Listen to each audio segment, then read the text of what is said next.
Assalomu alaykum aziz obunachilar. Obyektimizga shtabik qo'yyapmiz. Bu yerga termodan rom qo'ydik. Oynasini bo'yi 6 oynamiz qorasi 3.28 bo'ldi baratligi. 3.28 da bu akfachilar uchun, eshik rom yasaydiganlar uchun lifehack. Oyna topolmadik, 6lik qora oyna stikli paket qilmoqchi uchun.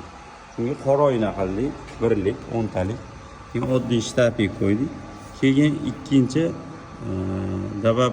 добавительный mustahkam qilish uchun ikkinchi moskitning Senax profildan orasiga qilib chiqdik. Ashunda plotniy bo'lib, zich bo'lib yopishdi.